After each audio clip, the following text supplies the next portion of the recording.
আমি কিছুটা ইনফর্মাল ওয়েতে কথা বলতে চাই যে আজকে বহুদিন পরে বাংলাদেশের আইসিটি সেক্টরে আমরা একটি অনুষ্ঠান এখানে করছি। সত্যিকার অর্থে বাংলাদেশের আইসিটি সেক্টরটা একটু ঝিমিয়ে পড়েছিল। গত 6 মাস ধরে বাংলাদেশের আইসিটি সেক্টরের তেমন কোনো অগ্রগতি আমরা কোনো জায়গায় দেখতে পাইনি। যাই হোক, আমার রিটেন বক্তব্যটা আগে একটু বলে নিই। বাংলাদেশের আইসিটি খাত একসময় সম্ভাবনার শীর্ষে থাকলেও গত 15 বছরে দুর্নীতি, স্বজনপ্রীতি, অদক্ষ নেতৃত্বের কারণে এই খাতের অগ্রগতি মারাত্মকভাবে বাধাগ্রস্ত হয়েছে। রাজনৈতিক প্রভাব, গোষ্ঠীগত স্বার্থ এবং অযোগ্য ব্যক্তিদের নিয়ন্ত্রণ প্রতিষ্ঠার ফলে শিল্পের বিকাশ স্থবির হয়ে পড়েছে। দীর্ঘদিন ধরে আইসিটি খাতের মূল সংগঠনগুলোর স্বচ্ছতা, জবাবদিহিতার অভাব, ক্ষমতার অপব্যবহার এবং সঠিক নেতৃত্বের অভাবে আমরা আজ এই সংকটের মুখোমুখি বলে আমি মনে করি। সময় এসেছে সংস্কারের, সময় এসেছে প্রকৃত নেতৃত্ব প্রতিষ্ঠা। আমি দুর্নীতি ও স্বজনপ্রীতির 15 বছরের যে প্রতিচ্ছবি সে ব্যাপারে বলবো। গত 1.5 দশক ধরে আইসিটি নীতিমালা প্রণয়ন ও বাস্তবায়নে এক ধরনের দলীয় ও গোষ্ঠীগত স্বার্থ প্রতিষ্ঠিত হয়েছিল বাংলাদেশের আইসিটি সেক্টরে। স্বচ্ছ প্রতিযোগিতার পরিবেশ নষ্ট করে নির্দিষ্ট কিছু ব্যক্তি ও কোম্পানির স্বার্থ রক্ষাই করা ছিল মূল লক্ষ্য। সরকারিভাবে আইসিটি খাতে বিভিন্ন প্রকল্প ও প্রণোদনা ঘোষণা করা হলেও তা প্রকৃত উদ্যোক্তাদের কাছে পৌঁছায়নি, বরং দলীয়করণ এবং অব্যবস্থাপনার কারণে এগুলো ব্যর্থ হয়েছে। শিল্পের স্বার্থ রক্ষার বদলে ব্যক্তি, রাজনীতি এবং গোষ্ঠীগত স্বার্থের জয় জয়াকার চলেছে, যা আমাদের প্রতিযোগিতামূলক সক্ষমতাকে সংকুচিত করেছিল। বেসিস, বাক্য এবং ইক্যাবের কাঠামোগত যে দুর্বলতাগুলো ছিল সেগুলো ব্যাপারে আমি বলতে চাই।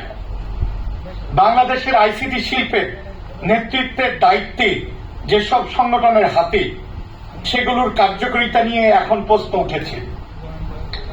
বেসিস, বাক্য, ইক্যাব এই 3টি গুরুত্বপূর্ণ সংগঠনই গত 15 বছর বারবার কিছুটা নেতৃত্ব সংকট, অদক্ষ ব্যবস্থাপনা, স্বজনপ্রীতি এবং রাজনৈতিক প্রভাবের শিকার হয়েছে।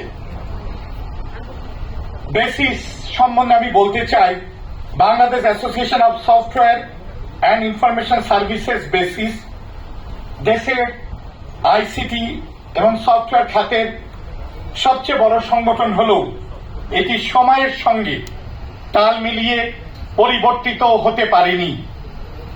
বেসিস আজও নীতি নির্ধারণের দুর্বল ও নিষ্ক্রিয় হয়ে পড়েছে। এটি এর আগের মতো শক্তিশালী সংগঠন হিসাবে কাজ করছে না। আমরা যদি সত্যি দেশের আইসিটি শিল্পকে এগিয়ে নিতে চাই, তাহলে বেসিসের কাঠামোগত সংস্কার করতে হবে। সংগঠনকে আরো স্বচ্ছ, জবাবদিহিমূলক এবং সদস্যদের স্বার্থ রক্ষার জন্য শক্তিশালী করতে হবে।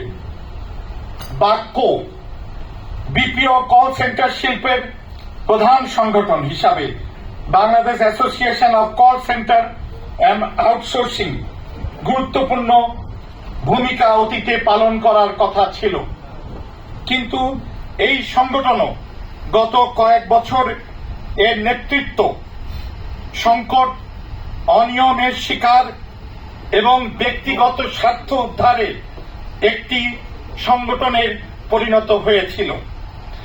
কিছু কিছু নেতার নেতৃত্বে এই সেক্টরকে কুক্ষিগত করারও চেষ্টা চলেছিল।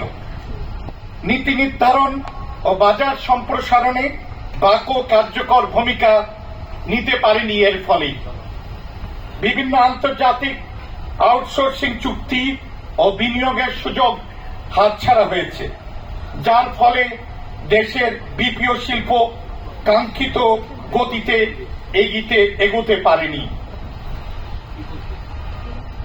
ই ক্যাব এর বিষয়ে আমি বলতে চাই, ই কমার্স ব্যবসার সুষ্ঠু বিকাশ e commerce association of Bangladesh প্রতিষ্ঠিত হলেও এটি স্বচ্ছ নিরপেক্ষ সংগঠন হিসাবে কাজ করতে ব্যর্থ হয়েছে। বিগত বছরগুলোতে দেশের ই কমার্স খাতে বড় ধরনের সংকট তৈরি হয়েছে।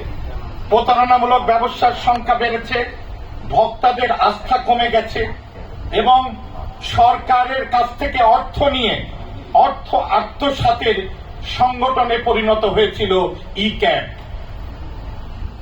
ই ক্যাব এইসব ইস্যুতে কার্যকর ভূমিকা নিতে পারেনি, বরং নির্দিষ্ট কিছু ব্যক্তি ও প্রতিষ্ঠানের স্বার্থ রক্ষায় ই ক্যাব ব্যস্ত ছিল।